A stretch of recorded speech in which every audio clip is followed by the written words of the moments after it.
diamonds are forever, and many come from Africa. Hello, I'm Vincent McCory. And I'm Dimyake Mwakalyelye. Also ahead, American presidential elections, the politics of words and self-serving interpretations. All this and more on today's In Focus.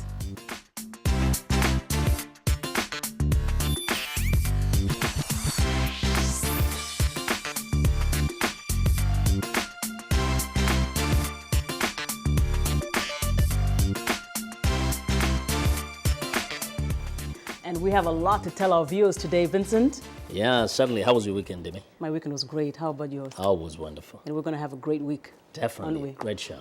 Okay. Of course, on top of all the stories we have, stories of diamonds, presidential politics, and a new Hollywood blockbuster. And we'll get started right away.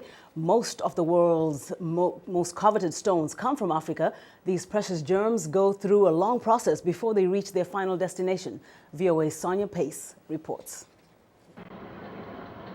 Gemstones come from all corners of the globe, but perhaps the most storied gem is the diamond, and its most famous source is South Africa.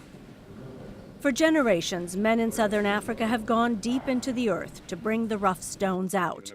It was backbreaking and dangerous work, but recently, technology has helped.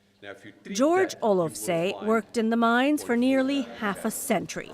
He's retired now. I've noticed quite a huge increase in technology, the mines, the way we have started. If you take this mine, for instance, the pipe that you see here, we had over 12,000 people that worked here, but that was hard work, that was pick and shovel work, and nowadays we do it with machines. This is coveted kimberlite, this is hard kimberlite. Diamonds were formed millions of years ago from carbon under extreme heat and pressure, more than 100 kilometers beneath the Earth's surface. They're found in volcanic pipes called kimberlite, named after Kimberley, the place in South Africa where diamonds were discovered in the 19th century. That discovery set off a diamond rush and frantic digging, leaving a hole, the Big Hole as it's known.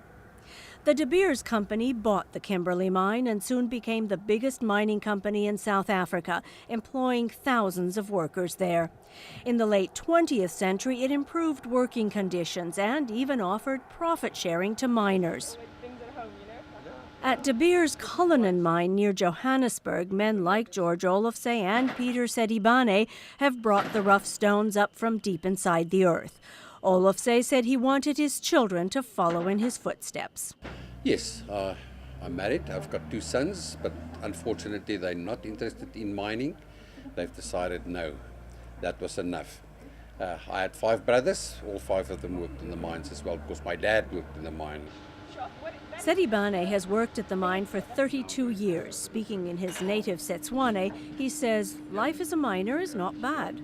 My kids stay here with me, and my wife stays back there at home. She comes around, every month, and she comes to stay with us for 3 months, and then she goes back home to take care of the other family outside. And that's the way it's been for generations. Pengyo Marumo is marketing manager at the Kimberley Mine Museum. So lots of families had to be patient with their fathers being away.